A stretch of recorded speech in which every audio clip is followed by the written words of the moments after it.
సహకరించి మీరు చాలా చక్కటి సూచనలు చేశారు. కేవలం నా ఊరికే కావాలని అడగకుండా రాష్ట్ర స్థాయిలో కూడా చాలా చక్కగా మాట్లాడినందుకు మీకు ప్రత్యేక ధన్యవాదాలు బుచ్చే చౌదరి గారు. ఇప్పుడు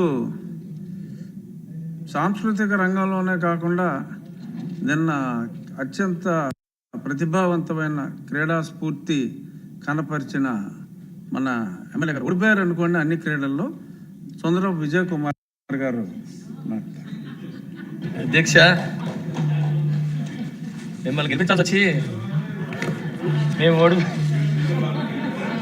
మీరు స్పీకర్ కాబట్టి గెలిపించాల్సి వచ్చి మేము ఓడిపోయాం అధ్యక్ష.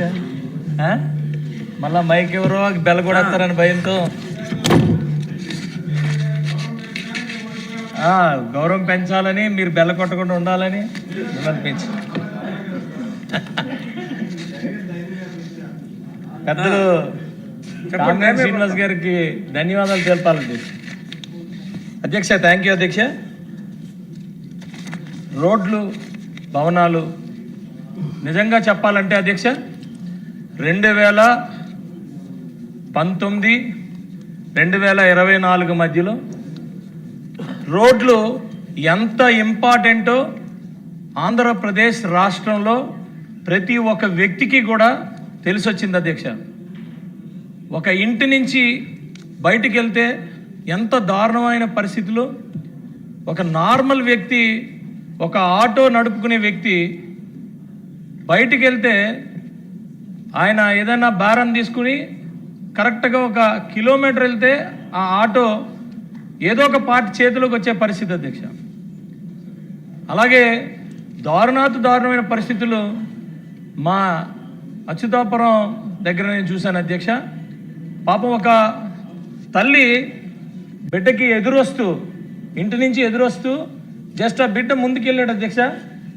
లారీని తప్పించిపోయి అందులో పడిపోతే తల్లి ముందే చనిపోయాడు అధ్యక్ష. కరెక్ట్గా 4 రోజులు ఆ దిగులుతో ఆవిడ కళ్ళ ముందే అబ్బాయి చనిపోతే 4 రోజులు ఆవిడ కూడా చనిపోయింది అధ్యక్ష. దానికోసం మేము ధర్నా కూడా చేసాం. అంటే ఎంత దారుణమైన పరిస్థితుల్లో 19-24 మధ్యలో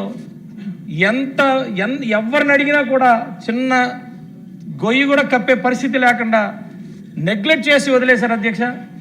అపోజిషన్ పార్టీలు అన్నీ కూడా రోడ్డు ఎక్కి ధర్నాలు చేసి ఎంత గీపెట్టుకున్నా కూడా, అరిచి గీపెట్టుకున్నా కూడా ఎవరు పట్టించుకోలేనంత పరిస్థితి అధ్యక్ష. ఒక కారు వెళ్తే కేవలం ఒక పైన క్యాబిన్ మాత్రమే కనపడేది అధ్యక్ష, కింద పార్ట్ అంతా కనపడేది కాదు అధ్యక్ష. రోడ్లు ఆ కారు టైర్లు అవనియండి సగం వరకు కనపడేది కాదు అధ్యక్ష ఒక కారు వెళ్తే. అంత దారుణమైన పరిస్థితులు. మన కూటమి ప్రభుత్వం వచ్చిన తర్వాత అధ్యక్ష నిజంగా చంద్రబాబు నాయుడు గారికి, పవన్ కళ్యాణ్ గారికి ధన్యవాదాలు, అలాగే మోడీ గారికి ధన్యవాదాలు తెలియజేయాలి అధ్యక్ష. దీన్ని కనీసం 9 నెలల్లో ఎక్కడా కూడా రాష్ట్రం మొత్తంలో కూడా ఎక్కడా కూడా ఒక గుంత కూడా లేకుండా చేసిన దానికి ప్రత్యేకమైన ధన్యవాదాలు R&B మినిస్టర్ గారికి కూడా చెప్పాలి అధ్యక్ష. అయితే ఇక్కడ నేను నా సూచనలు కూడా కొన్ని చెప్పాలనుకున్నాను అధ్యక్ష.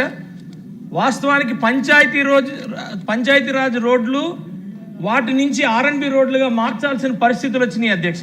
ఎందుకంటే పంచాయతీరాజ్ రోడ్లు కేవలం 35 టన్స్కి మాత్రమే కెపాసిటీకి మాత్రమే వేస్తాం అధ్యక్ష.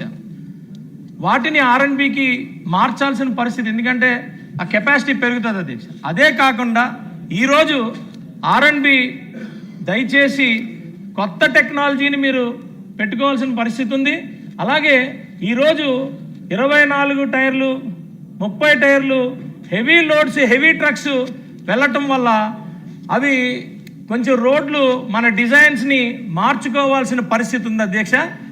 దీన్ని మీరు ఇండస్ట్రీస్ డిపార్ట్మెంట్తోని మీరు కొంచెం అవగాహన తెచ్చుకొని ఎక్కడెక్కడ ఏ ఇండస్ట్రీస్ ఇస్తున్నారు, వాటికి ఏమేమి రా మెటీరియల్స్ వస్తాయి, ఎలాంటి క్యారియర్స్ వస్తాయి, ఇవన్నీ కూడా మీరు ప్లాన్ చేసుకుని దాని ప్రకారంగా రోడ్ ఇస్తే దానివల్ల మనకి డ్యూరబిలిటీ ఎక్కువ రోజులు నిలుస్తాయి అధ్యక్ష. దీన్ని మీరు దయచేసి కొంచెం టెక్నికల్గా, మరి కృష్ణబాబు గారు కూడా ఉన్నారు, అలాగే మంత్రి గారు ఉన్నారు, అందరూ ఈ సభలో ఉన్నారు కాబట్టి నేను దయచేసి వాటి మీద టెక్నికల్గా ఎక్కువ దృష్టి పెట్టండి. ఎందుకంటున్నానంటే ఇది కూటమి ప్రభుత్వం, చంద్రబాబు నాయుడు గారు, పవన్ కళ్యాణ్ గారి నాయకత్వంలో పనిచేస్తున్న ప్రభుత్వం. మనం రేపటి తరానికి మనం టెక్నికల్గా చాలా మంచి ఒక దారి చూపించాల్సిన పరిస్థితి అయితే ఉంది అధ్యక్ష.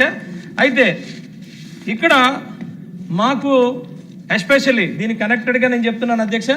మాది SEZ అచ్యుతాపురం 10,000 ఎకరాలు, రాంబిల్లి అచ్యుతాపురం మండలం, అలాగే పక్కన పరవాడ అది కూడా SEZ, అలాగే ఇటువైపు ఇప్పుడు నక్కపల్లి అది కూడా మేజర్ ఇండస్ట్రీస్ వస్తున్నాయి. అలాగే ముందుకు వచ్చేసరికి మరి గాజువాక ఇండస్ట్రియల్ జోను, ఇవన్నీ కూడా మనం చూసుకుంటే అధ్యక్ష రోడ్స్ మన ఇండస్ట్రీస్ ఏదైతే వచ్చాయో ఆ ఇండస్ట్రీస్కి తగ్గట్టు రోడ్స్ని మనం అప్గ్రేడ్ చేయలేదు. దానివల్ల అధ్యక్ష వాస్తవానికి చూసుకుంటే గాజువాక పరిస్థితి చాలా దారుణం ఉంది. రోజు రోడ్డు మీదకి బయటికి వెళ్ళి వస్తే మరి ఇంటికి వస్తున్నామో లేదో తెలియని పరిస్థితి అధ్యక్ష. అలాగే నా కాన్స్టిట్యున్సీ వరకు చూసుకుంటే అధ్యక్ష దయచేసి ఆ గణాంకాలు మనం నేషనల్ యావరేజ్ తీసుకుంటే మనం ఒక 5th 6th ప్లేస్లోని ఫ్యాటల్ దీని మీద ఉన్నాం. కానీ వాస్తవానికి స్టేట్తో నా కాన్స్టిట్యున్సీ మరి చూసుకుంటే 2020లో 369 ఫ్యాటల్ అయితే నా కాన్స్టిట్యున్సీలో 47 అధ్యక్ష. అదే 21 598 ఫ్యాటల్ స్టేట్ వైడ్ అయితే 61 నా ఒక్క కాన్స్టిట్యున్సీ అధ్యక్ష. అలాగే 22 299కి 68, అంటే ఆల్మోస్ట్ 10% to 15% ఫ్యాటల్స్ కేవలం నా కాన్స్టిట్యున్సీలోనే అవుతున్నాయి అధ్యక్ష. ఇది ఇంకా పెరిగే పరిస్థితి కూడా ఉంది అధ్యక్ష. దీనికి సొల్యూషన్ దయచేసి ఎతకాలి. దీనికి మేము అచ్యుతాపురం అనకాపల్లి రోడ్డు మరి మంత్రి గారి దయ వల్ల ఆల్రెడీ స్టార్ట్ చేసాం.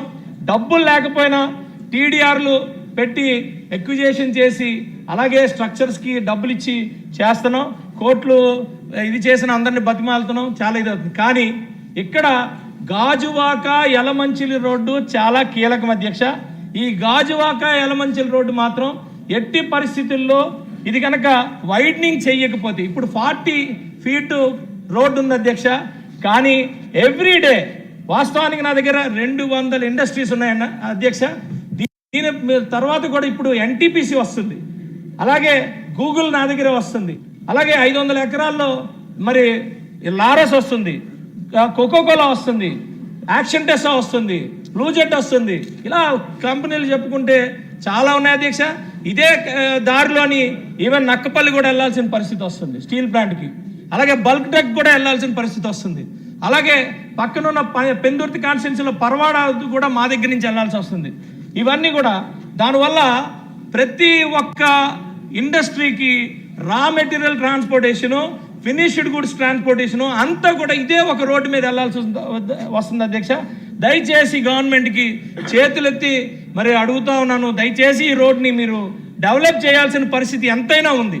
ఎందుకంటున్నానంటే కేవలం ఒక అంటే యాక్సిడెంట్సే కాదు, మనం తెచ్చిన కంపెనీలు, మనం ఇన్వెస్ట్ చేయించిన కంపెనీలు కూడా వాళ్ళు లాభం పొందాలంటే, నాది SEZ అంతా ఎక్స్పోర్ట్ జోన్ ఉంది అధ్యక్ష.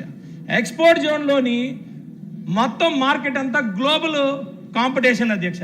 గ్లోబల్ కాంపిటీషన్లో మనం ఇచ్చే ట్రాన్స్పోర్టేషను ఒకవేళ డిలేడ్ అయితే వాళ్ళకి చాలా ఎక్కువగా వాళ్ళకి ట్రాన్స్పోర్టేషన్ కాస్ట్ పెరుగుతుంది అధ్యక్ష.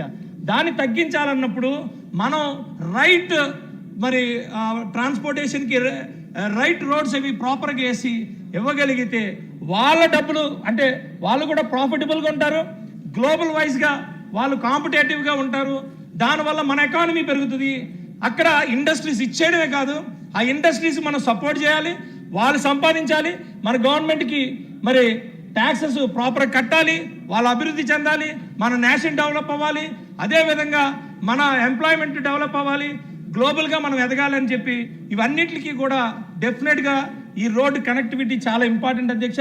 దయచేసి మాకు గాజువాక యలమంచిలి రోడ్డు ఈ సంవత్సరంలోనే మీరు ఏదో విధంగా అంటే PPP మోడ్ అన్నారు, డెఫినెట్గా మేము మరి మంత్రి గారికి కూడా మాట్లాడాం, అలాగే మరి ప్రిన్సిపల్ సెక్రటరీ గారితో కూడా మాట్లాడాం. దయచేసి ఈ రోడ్డు చాలా కీలకం అధ్యక్ష. అనకాపల్లి డిస్ట్రిక్ట్కి వచ్చిన ఇండస్ట్రీస్కి మన స్టేట్ మొత్తంలో అనకాపల్లి డిస్ట్రిక్ట్ రేపు ఇండస్ట్రీస్లో టాప్, అత్యంత మనం రెవెన్యూ జనరేట్ చేసే ఒక డిస్ట్రిక్ట్. ఈ డిస్ట్రిక్ట్లో కీలకమైన రోడ్డు ఇది కాబట్టి దయచేసి అందరం కలిసి వర్క్ చేసి ఏదో విధంగా ఈ రోడ్డు వేసుకోవాల్సిన పరిస్థితి అయితే ఉంది కాబట్టి దయచేసి మరి ఈ రోడ్డుని ముందుకు తీసుకెళ్లాల్సిన, అంటే నా దగ్గర ఇంకా చాలా ఇన్ఫర్మేషన్ ఉంది కానీ మీ టైం వేస్ట్ చేయకూడదనే ఉద్దేశంతో మరి మీ ఇక్కడితో కొంచెం ముగిస్తున్నాను. బట్ నాకైతే ఆర్ఎండ్బి నేను ధన్యవాదాలు తెలియజేయాలి అధ్యక్ష. ఎందుకంటే రోడ్డు పక్కన ఏదైతే 100 సంవత్సరాలు మొక్కలు లాస్ట్ టైం కూడా చెప్పాను, ఆ మొక్కలు మళ్ళా రీప్లాంటేషన్ చేయడానికి నాకు సహకరించిన, నాకు సపోర్ట్ చేసిన మంత్రి గారికి, అలాగే మొత్తం టీంకి, అలాగే ముఖ్యమంత్రి గారికి కూడా ధన్యవాదాలు తెలియజేసుకుంటున్నాను అధ్యక్ష. థ్యాంక్ యూ అధ్యక్ష. డాక్టర్ కలికిరి మురళీమోహన్.